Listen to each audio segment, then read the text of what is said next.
hermano, hoy estaremos iniciando una serie de predicaciones que va a llevar como título Decisiones que cambian la historia. La vida que usted y yo tenemos es una vida de constantes decisiones. Probable que usted esté ahí sentado, pues en la semana tiene ya proyectado tomar algunas decisiones trascendentales para su vida.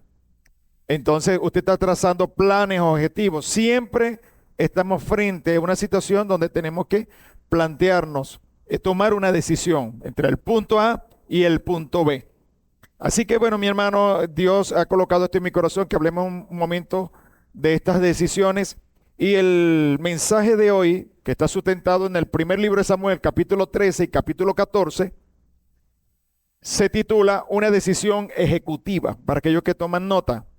Dentro del seminario Decisiones que cambian la historia, hoy vamos a hablar de una decisión ejecutiva. Dice la Sagrada Escritura en primer libro de Samuel 14:1. Aconteció un día que Jonathan, hijo de Saúl, dijo a su criado, le dijo a su criado que le traía las armas: ven y pasemos a la guarnición de los filisteos, que está de aquel lado. Y no lo hizo saber a su padre, se lo ocultó a su padre, y él y su paje de armas decidieron tomar una acción.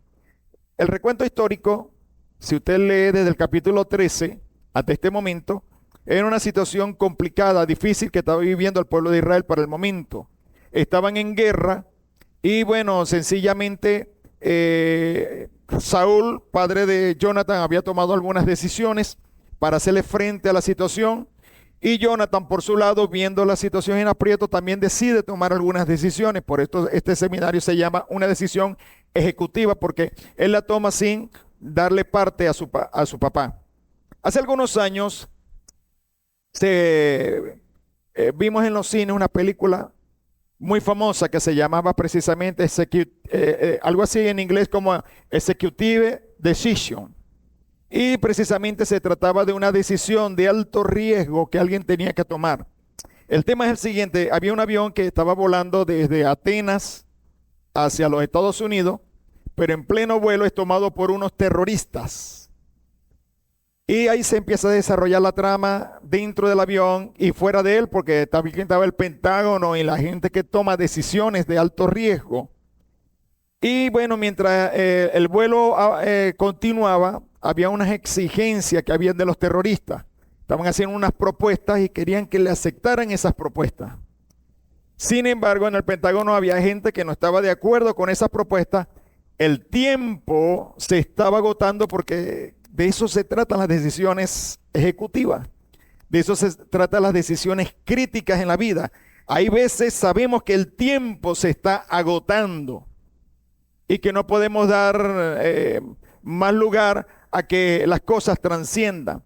Y entonces la decisión de un grupo en el Pentágono era: bueno, no podemos satisfacer las necesidades de esos terroristas, por lo tanto, la decisión es derribar el avión con terroristas y con los pasajeros que van en el avión. O sea, ¿por qué? Porque el avión se estaba dirigiendo a Washington, D.C. y causar estrago. Imagínense ustedes que la situación, ¿no? El panorama no es fácil. No es fácil. Como tampoco es fácil para usted y para mí en muchas ocasiones vernos en una posición crítica y tener que tomar una decisión. Así que bueno, mi hermano, tenemos ante nosotros un desafío en la sociedad en la cual estamos viviendo. Y es innegable que usted y yo vamos a tomar nuestras decisiones. Esas decisiones posterior, ¿verdad? Al llevarlas a cabo, mucha gente nos calificará de locos, otros nos calificarán de asertivos, o sea, estuvo acertada, otros nos pueden calificar de inconscientes por haberla tomado, y otros nos dirán: hey, qué bueno lo hiciste. Todo depende de cómo usted tome esa decisión también. Amén. Entonces, bueno, tomar decisiones ejecutivas, ¿qué significa en la vida? Es llevar a cabo acciones en un momento muy difícil o crítico. Este tipo de decisiones no se dan tal vez en la bonanza, porque en bonanza todos los días a lo mejor te tomas decisiones, y si pierdo no importa, y si gano, bueno, bienvenido sea.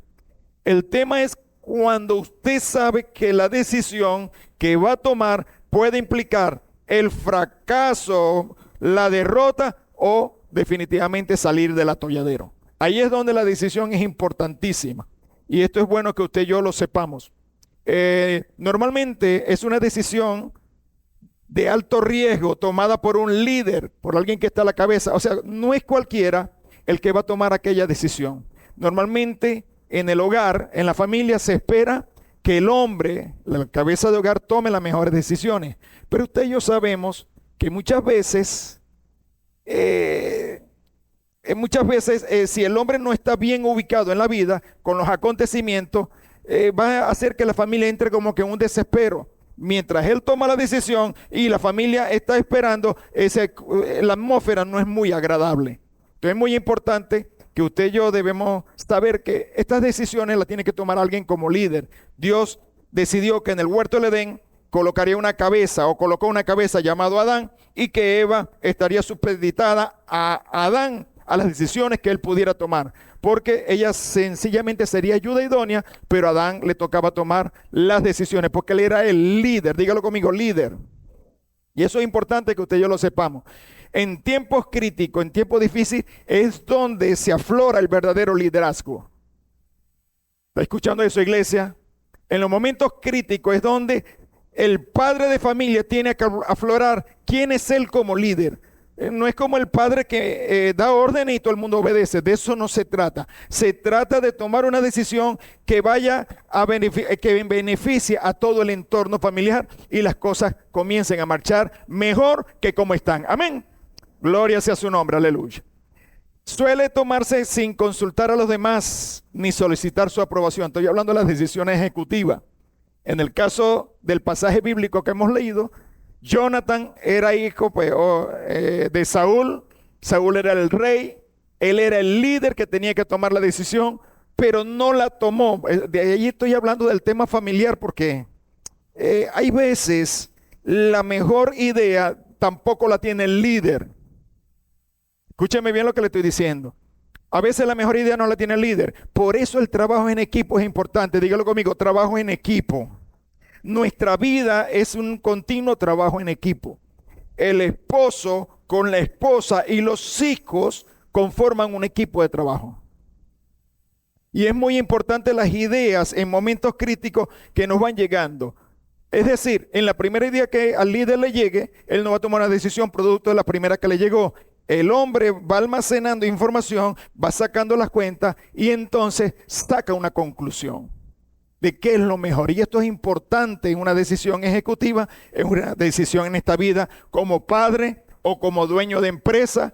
Usted está a cargo de un colegio, una universidad como director. Es muy importante que como líder usted sea alguien que sea capaz de escuchar opiniones del que le rodea también. Amén. Condiciones para tomar una decisión ejecutiva. Debe ser una situación decisiva.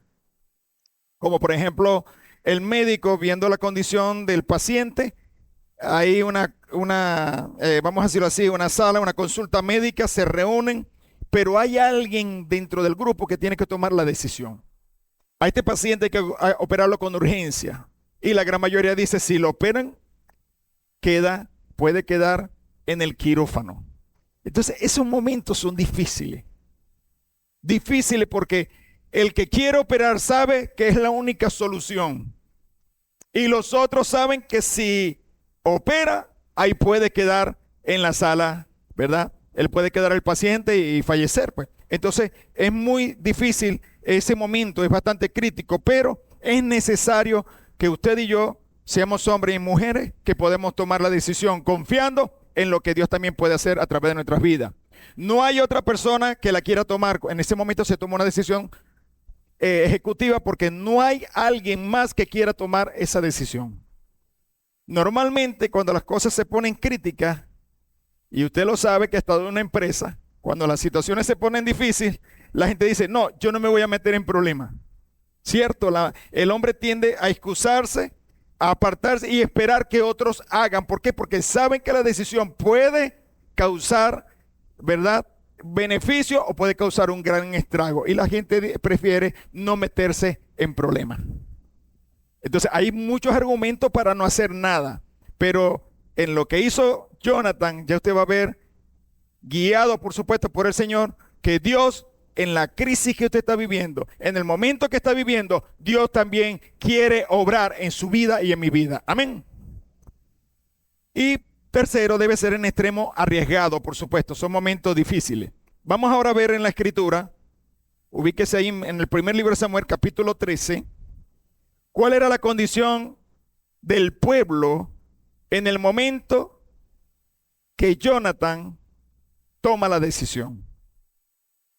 ¿Cuál era la condición del pueblo en el momento que Jonathan decide tomar esa decisión ejecutiva, altamente crítica, difícil? Primer libro de Samuel, capítulo 13, versículo 5. ¿Qué dice la Escritura?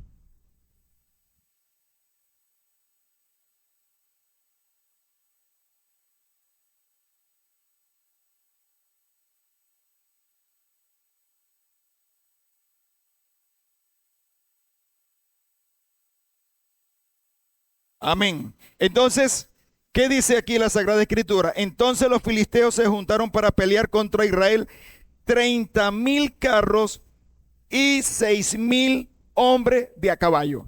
¿Y sabes cuánto de Israel habían para hacerle frente a esa situación? 3,000. Es decir, 3,000 iban a pelear contra 36,000. Usted divide 36,000 entre 3,000 y ¿a cuántos hombres le tocaba a cada israelita enfrentar? 12. 1 a 12. Pregunto, ¿usted pelearía con 12 simultáneamente? Ya ve la situación tan crítica en la cual estaba el pueblo.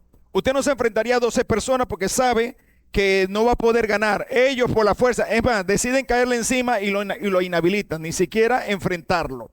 Entonces es muy importante que para el momento que Jonathan toma esta decisión, había una condición desigual. Dígalo conmigo, desigual.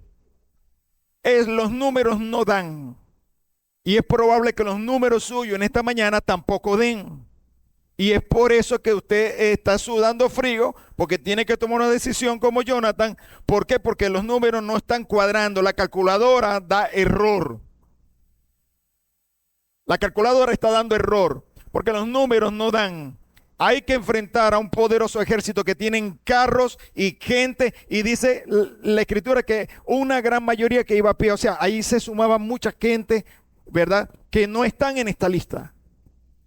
Pero las condiciones para la toma de esta decisión ejecutiva por parte de Jonathan era bastante difícil. Yo no sé la magnitud de las decisiones que usted tenga que tomar.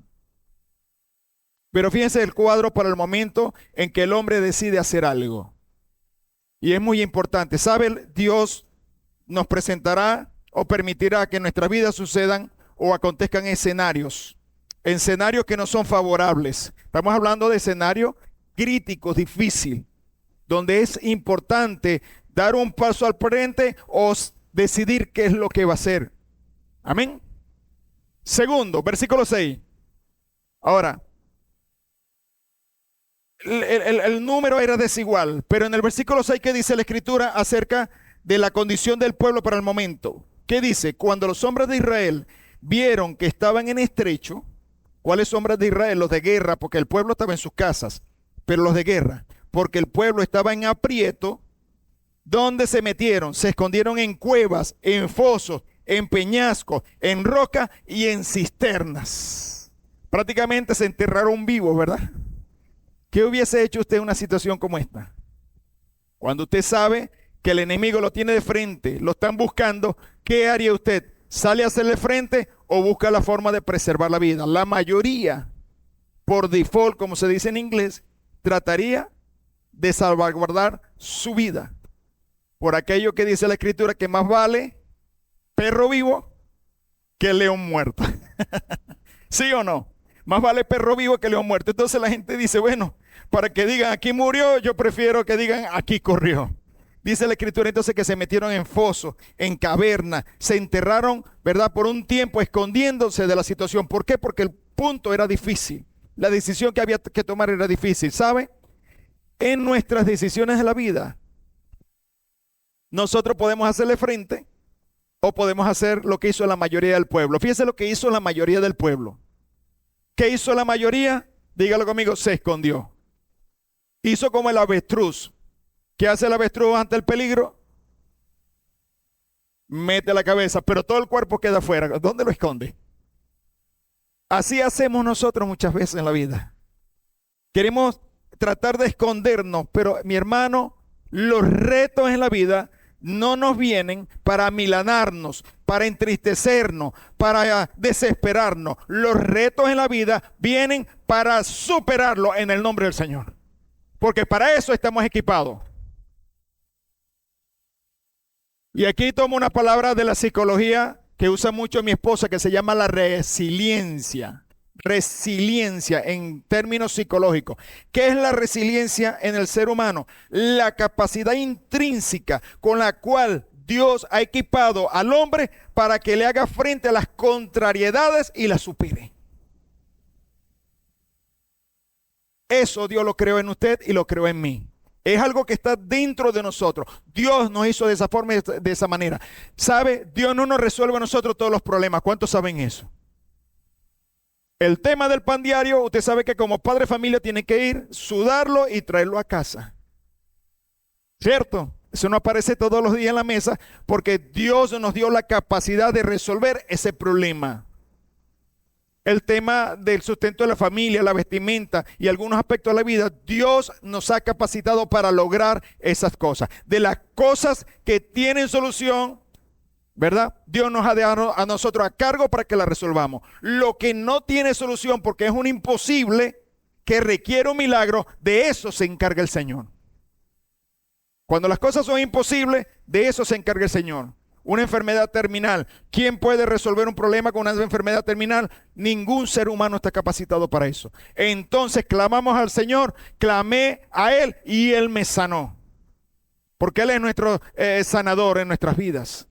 Entonces es muy importante que usted sepa que de las cosas posibles, Dios nos ha dejado para que nosotros las resolvamos. De las imposibles, se encarga Él. Amén. Entonces el pueblo trató de esconderse. Con esconderse no resolvieron el problema. Los filisteos venían encima y ellos vieron la magnitud del problema. Ahora, versículo 7. ¿Qué estaba haciendo el líder? Dice, y algunos de los hebreos pasaron el Jordán a la tierra de Gad y de Galaad, pero Saúl permanecía aún, ¿dónde? En Gilgal, y todo el pueblo iba tras él. ¿Cómo iba el pueblo detrás de él? ¿Dónde estaba el líder? ¿Quién era el líder? Saúl, porque él era el rey, el que él tenía la cabeza y tenía que afrontar la situación. ¿Dónde estaba? En Gilgal. La palabra Gilgal, por lo que toman nota, significa círculo de piedra, rodar, polvo, torbellino. Es decir, y esto nos tipifica a nosotros. Escúchame bien. En los momentos críticos, nosotros entramos en un círculo vicioso, donde pensamos en lo mismo, no tomamos la acción y el problema no se resuelve. Amanece el otro día y es la misma situación. En ese punto estaba el padre de Jonathan, el rey que tenía que tomar la decisión. Y ahí caemos nosotros, porque yo digo, esto nos tipifica a nosotros, porque muchas veces las situaciones trascienden en el tiempo porque no somos capaces de hacerle frente con buena decisión a las situaciones, a las contrariedades. Entonces estaba allí en Gilgal, círculo de piedra, rodar, y entonces el hombre estaba dándole vuelta a lo mismo. Todos los días, a lo mejor Saúl todos los días pensaba cómo hacerlo, los números dan. Él estaba pensando en los números. Aleluya. ¿Cuántos están contentos en esta mañana? Y por último, a él le rodeaba un ejército que en vez de ayudarle, dice él, que iba detrás de él. ¿Cómo? Con valor. Usted va a tener mucha gente alrededor que depende de sus decisiones. Y si usted tiene dudas, imagínese cómo están los que dependen de usted. Que ellos están esperando de su decisión lo mejor, lo más brillante. Pero gloria sea al Señor, Dios siempre tiene una solución para todo en la vida. Amén. ¿Cuántos saben eso? Dígale que está a su lado, Dios tiene solución para lo tuyo. No te preocupes, Dios tiene una solución para lo tuyo. De alguna parte vendrá la ayuda. Eso le dijo Mardoqueo a su prima, a Hadasha. Si tú no quieres actuar, no te preocupes. De algún lado Dios enviará la ayuda, pero tú y tu familia quedarán sin gloria. Me gusta mucho esa parte, porque a veces hay gente que tiene que hacernos reflexionar en la vida. Entonces, en eso estaba Saúl, estaba con su vida echando números, no dan, pero Dios siempre tiene una solución.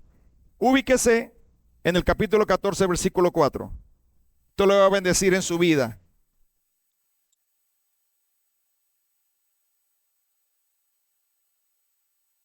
Primero dice aquí, aconteció un día que Jonathan, hijo de Saúl, dijo a su criado que le traía las armas, ven y pasemos a la guarnición de los filisteos, que está al otro lado, y no lo hizo saber a su padre. Saúl estaba sentado en el camino, no tomaba la decisión, y en el versículo 4 dice que en el avance de Jonathan con su paje de armas y entre los desfiladeros por donde Jonathan, versículo 4 dice, por donde Jonathan procuraba pasar a la guarnición de los filisteos, había un peñasco agudo de un lado y otro del otro lado. El uno se llamaba Voces y el otro Sene. Un peñasco se llamaba Voces y el otro Sene. Esto es muy importante. A mí me gusta esta parte de la escritura, en esta historia de Saúl, de Jonathan, y cómo Dios va ordenando las cosas. Esto es como un rompecabezas. Cómo Dios va ordenando las cosas a través de hombres que se mueven puestos los ojos en Él, en lo que Él puede hacer. Entonces, fíjense que Jonathan necesita pasar en medio de tremendo conflicto hacia otro extremo. Y dice que hay dos colinas. Algunos dicen que era una especie de valle. Lo importante de esto es que dice la Escritura que de un extremo, una de esas colinas se llamaba Voces y la otra Sene. Yo le quiero decir una cosa, en la Escritura todo tiene un sentido. Todo en la Escritura tiene un sentido. Si usted está en una batalla, como lo estaba Jonathan y Saúl, y está corriendo y va a buscar al enemigo, ¿qué importa si una montaña que usted se encontró tiene un nombre y la otra tiene otro? ¿Quién está pendiente de eso? Pregunto, ¿quién estaría pendiente de eso? Dígalo conmigo, Dios, porque Él siempre quiere enseñarnos principios de reino a nosotros. Amén. Entonces tendríamos que ver los nombres, a ver qué significan, qué nos quieren decir, porque en Escritura nada está colocado al azar, todo tiene sentido. Voces, escríbalo allí, anótelo allí. Voces significa brillante. ¿Qué significa blanquear, ser blanco, brillar? Específicamente, en el caso de Jonathan, estaba en un punto clave para brillar para el Señor. Entonces, Voces significa algo brillante. ¿Y qué significa Sene, la otra montaña que tiene al extremo? Significa espino, espinoso, zarza. Y esto implica esto implica en la vida, en un sentido espiritual, que es seguir en el mismo temor y no tomar las decisiones en la vida. Es decir, cada vez que nosotros estemos frente a una decisión, estamos entre el punto clave para brillar o continuar siendo lo mismo. No sé qué decide usted en esta mañana.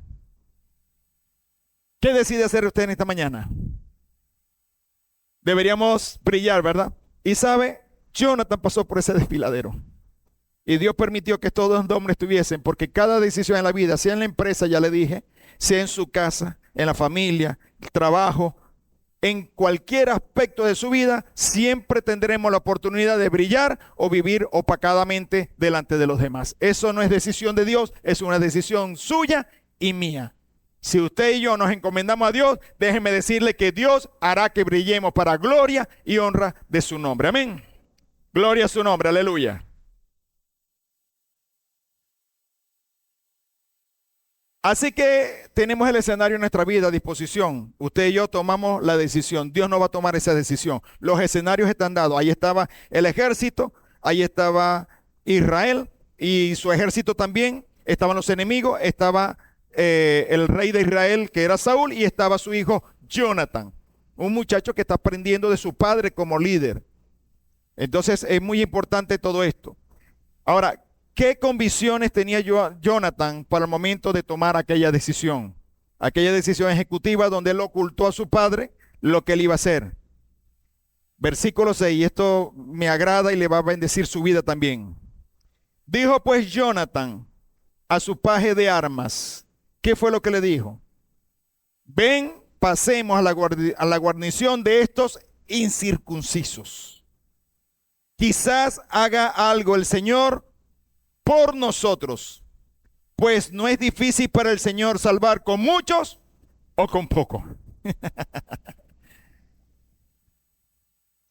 Para Dios, librarlo a usted de la situación, a Dios no le importa cuánto tiene usted en el bolsillo. Si en el caso que se trata de dinero, a Dios no le importa el dinero. En el caso de que usted quiera reconocimiento, que quiera otra cosa, a Dios no le importan los recursos que usted y yo tenemos, porque rico es Él. El Señor dice en su palabra, mía es la tierra y su plenitud, el mundo y lo que en él habitan. Por lo tanto, los recursos para Dios no son un problema. Y ya se lo decía la semana pasada en la exposición. Si Dios alimentó a su pueblo en el desierto, donde no habían árboles fructíferos, ¿cómo no puede darnos hoy en día a nosotros todas las cosas también en Cristo Jesús? Eso es lo que dice el apóstol Pablo. Si Dios es por nosotros, ¿quién contra nosotros? Entonces, ¿qué convicciones tenía Jonathan para el momento de la decisión? Que la gente que iba a pelear con él, ¿quiénes eran?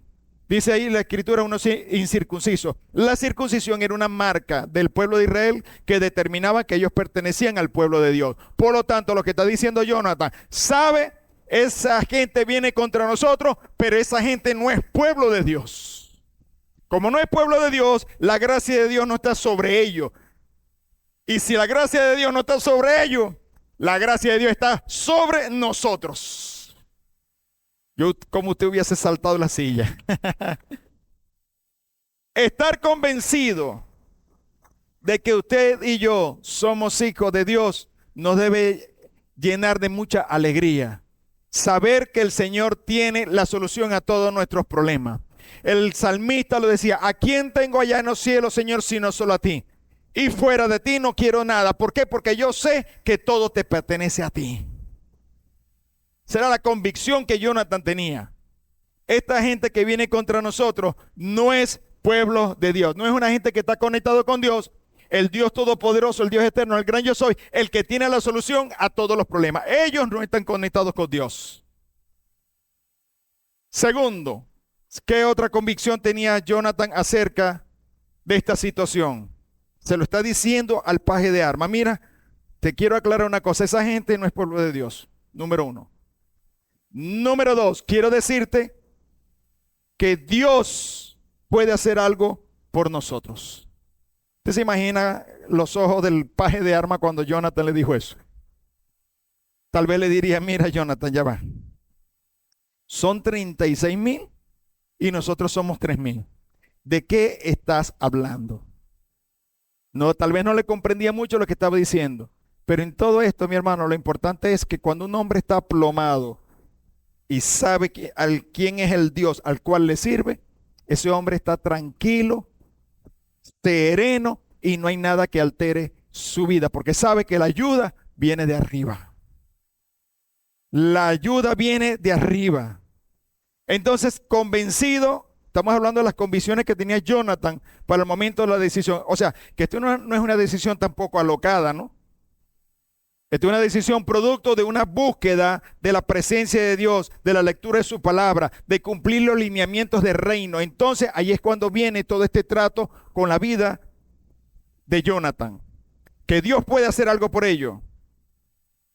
Y culmina diciendo en el versículo 6, algo que me gusta mucho, dice, pues no es difícil para el Señor salvar con muchos o con pocos. ¿De dónde saca Jonathan esta información? ¿De dónde sacará Jonathan esta información? ¿Sabe?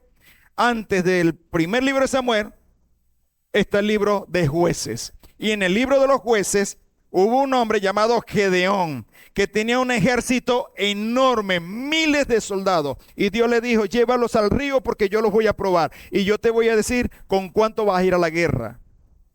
Y dice la Biblia que Gedeón obedeció a Dios y llevó a la gente al río. Y sabe, de los miles que tenía de soldados, ¿sabe cuántos le quedaron?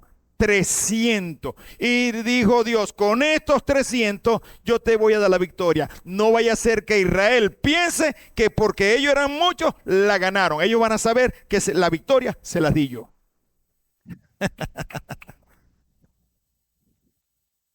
Por eso le digo en esta mañana, ¿cuánto tiene usted para resolver el problema en su vida? Lo que le aqueja en esta mañana. ¿Cuánto tiene? ¿Con cuánto cuenta? Saque número. Y ahora piense como un hombre de reino. Bueno, tengo esto, pero eso para Dios no es un problema. Cuando el profeta Eliseo se le acercó a la viuda, le dijo, ¿qué tienes en casa para ese problema que estás afrontando? Dice la Biblia que venían a buscar a los muchachos porque estaban empeñados. O sea, en aquel tiempo había la posibilidad de que no había dinero, entonces había que entregar a los hijos en parte de pago. Y entonces, después que los entregó, prácticamente en parte de pago, en un compromiso de que, bueno, cuando tenga el dinero lo recupero, eso no se había podido dar. Y se presenta el varón de Dios Eliseo y le dice a la mujer, ¿cuál es tu problema? Mira, me está pasando esto y de verdad que no puedo recuperar a los hijos.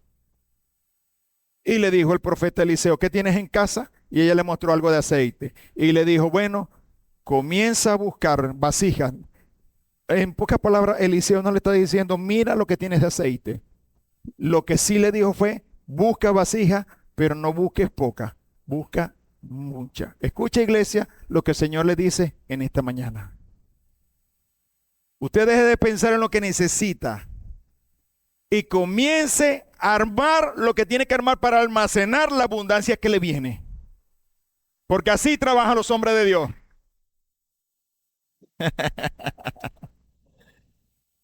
O sea, usted no va a armar todo cuando llegue lo que usted, bueno, está esperando. No, Dios dice en su palabra, arme primero dónde vas a almacenar porque lo que te viene es grande.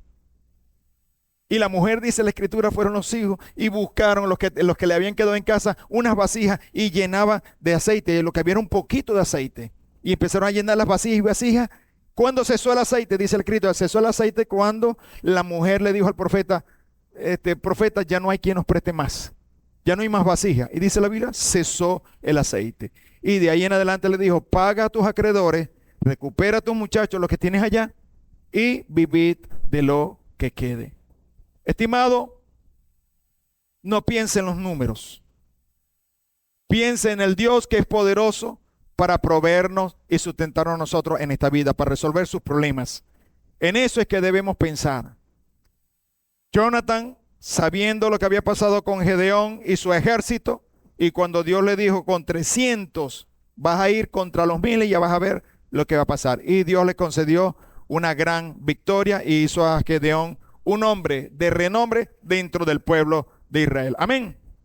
Gloria sea al Señor. ¿Cuántos están contentos en esta mañana? Aleluya. Aleluya. Lo importante de esto es no estar viendo el problema como algo muy grande o la circunstancia de un tamaño descomunal, porque grande es Dios. Dios está sobre todas las circunstancias. Cuando Pedro estaba preso y nadie se lo imaginaba, las celdas quedaron abiertas y salió por en medio de los soldados que Dios hizo que se mantuvieran adormecidos. Y se apareció donde había gente en un cuarto por allá, la iglesia que estaba orando por él para su liberación. ¿Quién puede imaginar cosas semejantes? Nadie. La solución suya, usted no se imagina de dónde viene, pero de que viene de parte de Dios, viene para su vida. Gloria sea su nombre, amén.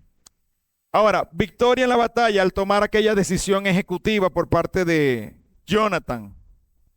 Versículo 13 del capítulo 14 del primer libro de Samuel. Y subió Jonathan trepando con sus manos y sus pies. Y traje él su paje de armas. Y a los que caían delante de Jonathan, su paje de armas que iba tras él, los mataba. Y fue esta primera matanza que hicieron Jonathan y su paje de armas como 20 hombres en el espacio de una media yugada de tierra. ¿Qué piensa usted cuando lee esta parte de la escritura? Hay 36,000 enemigos Y Jonathan y su paje de armas avanzan en media yugada de tierra, es como del tamaño de un campo de fútbol, donde habla de yugada porque ahí están los bueyes con su yugo arando tierra. En el espacio de una especie de campo de fútbol, mientras ellos avanzan, dice la escritura que cayeron delante de ellos 20 hombres. Pregunto, ¿cuántos son 20 en 36,000? ¿Ah? Es algo significante, como que si faltaran $36,000 para culminar nuestra edificación y alguien dice, bueno, pastor, aquí tengo $20. Yo no sé si alcanza. Es algo descabellado, ¿no es cierto? Pensar de esa manera. Lo mismo pasó con el Señor Jesucristo y la multiplicación del pan. Él dijo, ¿de dónde sacaremos pan para alimentar a toda esta gente? Y hubo uno de los discípulos con una forma sarcástica le dijo, bueno, hay 5,000 hombres sin contar la mujer y los niños. Señor, aquí está un niño que tiene 5 panes y 2 peces. Yo no sé si esto alcanza. ¿Qué opinaría usted de una opinión como esa?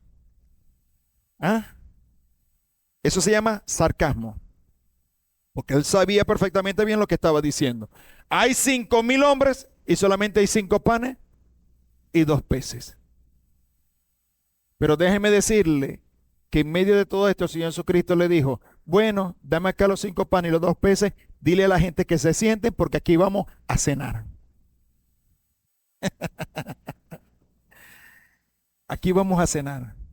Porque los números para Dios no son un problema. Silencio total, ¿verdad? Este es un momento muy reflexivo. Hasta el sol de hoy, todo lo que está en su corazón es producto de pensar en números. Pero para Dios eso no es un problema.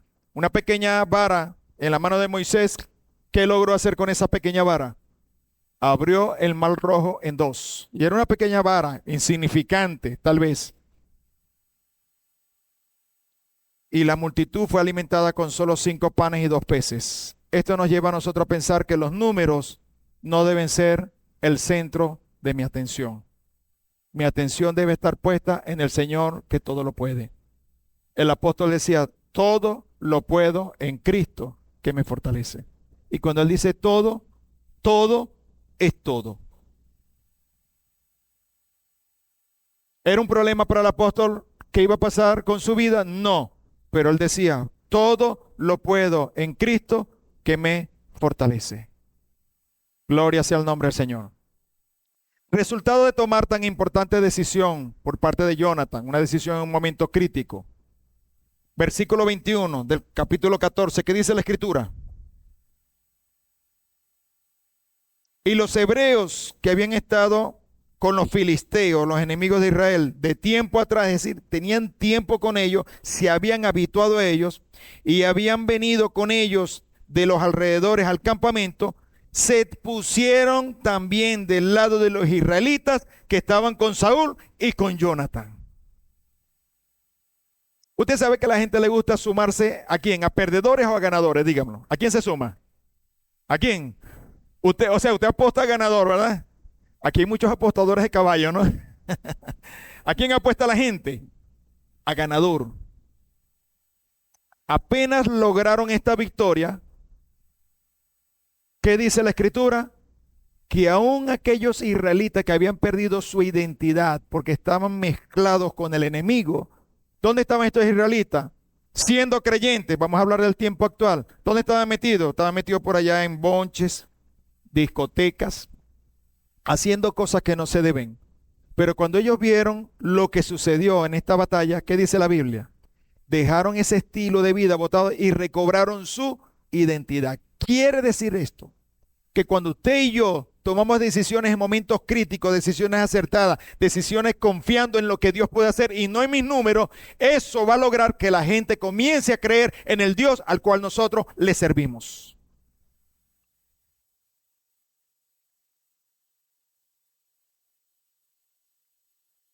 No es posible o no debe ser, no es posible, sí es posible porque a veces se dan las cosas, pero no debe ser que una circunstancia, el creyente haga como aquellos israelitas que cuando vieron a la situación de frente, buscaron cisternas y sitios donde esconderse.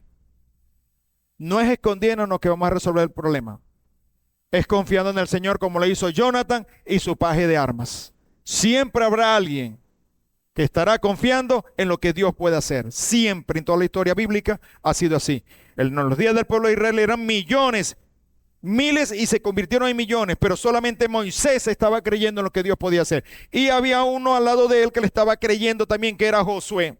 O sea, andaban como Jonathan y el paje de armas. Siempre hay un discípulo al lado nuestro que está siguiendo nuestras pisadas. El paje de armas le dijo a Jonathan: donde tú vayas con esa confesión de que estás creyendo en Dios, déjame decirte que yo te acompaño. Yo voy contigo. Entonces, ¿cuál fue el resultado de tomar esta importante decisión ejecutiva por parte de Jonathan? El pueblo recobró su identidad. Dígalo conmigo: recobró su identidad. ¿Sabe? Es importantísimo que usted y yo actuemos con esta gallardía de Jonathan en este tiempo, para que mucha gente dentro del reino de Dios recobre identidad. Un tiempo de bastante confusión, bastante difícil. Gente que se está preguntando cosas que no tienen que ver con búsqueda de Dios ni crecimiento en la palabra. Pastor, yo puedo hacer esto, puedo casarme con una persona que no sea creyente. Pastor, yo puedo tatuarme. Pastor, yo puedo. Y todos los indicadores apuntan a cosas que el hombre quiere hacer fuera de línea con la palabra del Señor. Esas son las preguntas que la gente se está haciendo hoy en día. Estoy hablando de la gente dentro del reino. Pero la acción de Jonathan logró que esta gente que estaba diseminada entre las cosas, entre el enemigo, recuperara su identidad. Amén. No sé usted, pero yo me regocijo mucho con esta palabra. Versículo 22. ¿Qué dice la escritura después de esta acción de Jonathan? Asimismo, todos los israelitas que se habían escondido en el monte de Efraín, oyendo que los filisteos o los enemigos huían, también ellos los persiguieron en aquella batalla. Es decir, recobraron ánimo. Es decir, yo me sumo. Estimado, y esta es una gran reflexión para los que somos líderes. Escúchenme, los líderes de aquí de la iglesia, el Gran Yo Soy, y los líderes de las iglesias en el mundo entero. La iglesia avanzará en función de la visión que tiene el líder. La iglesia avanzará moralmente en bendición en función de la vida moral que lleve el líder. Porque a nosotros nos ha puesto Dios, ¿verdad?, para dirigir su grey en esta tierra. Dios había puesto a Saúl, por un tiempo perdió la visión, conocer quién era Dios, lo que era Dios capaz de hacer por él. Pero al lado había un muchacho que estaba creciendo, su propio hijo Jonathan, con un concepto muy diferente. Si papá no cree en lo que Dios puede hacer, yo sí creo en lo que Dios puede hacer.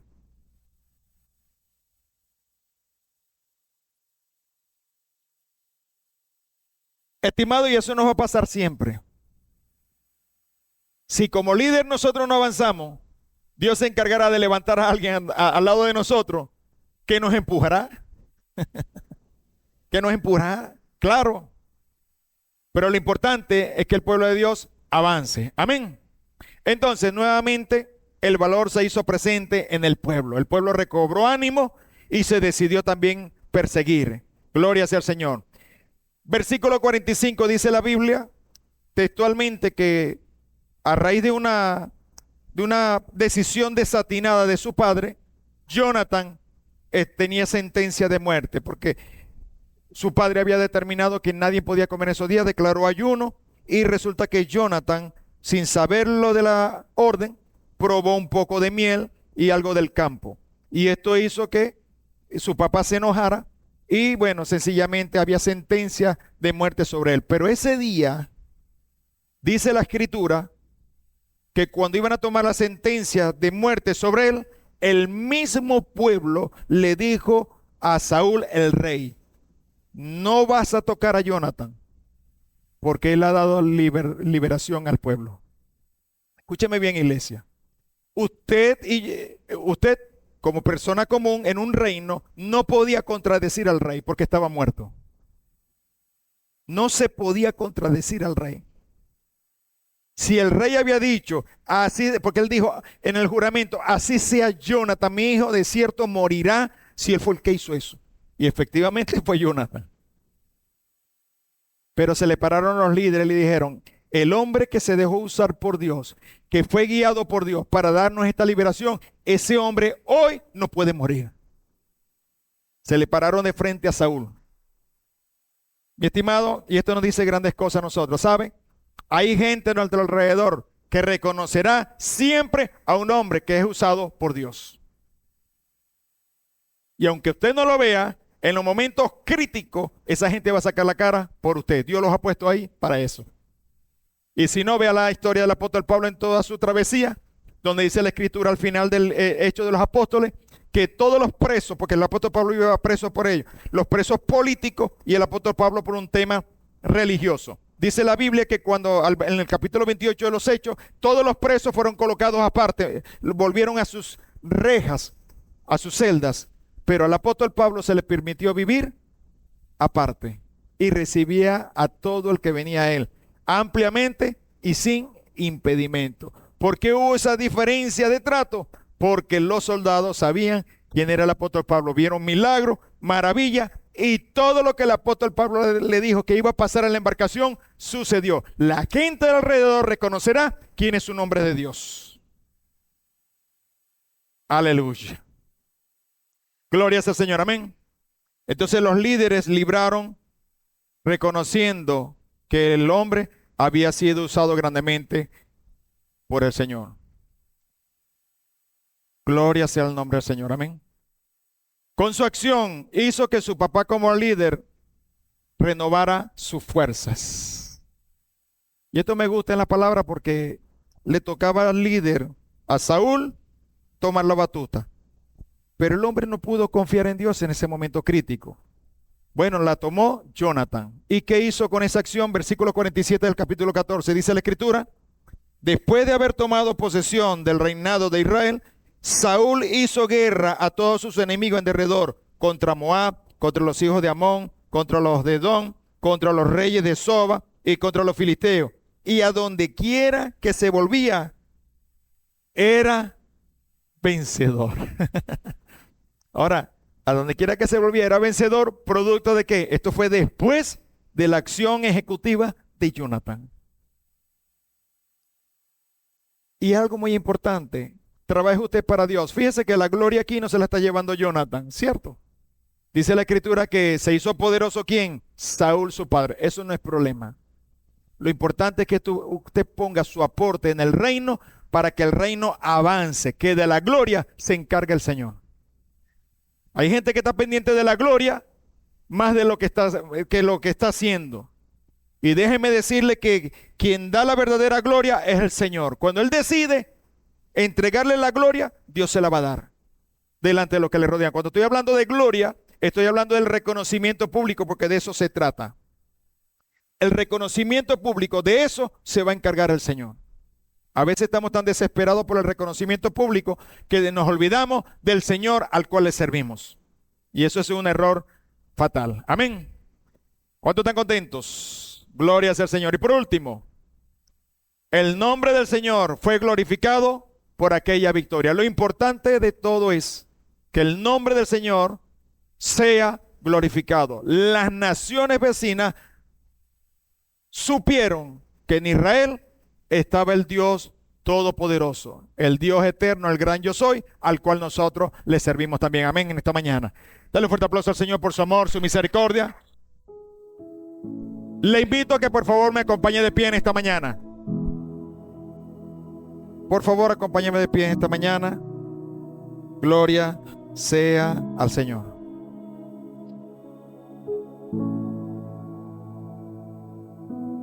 Qué bueno es el Señor. Glorioso su nombre. Aprendemos entonces en esta mañana que los momentos críticos siempre van a existir en la vida del hombre, siempre. Que puedo tomar dos acciones.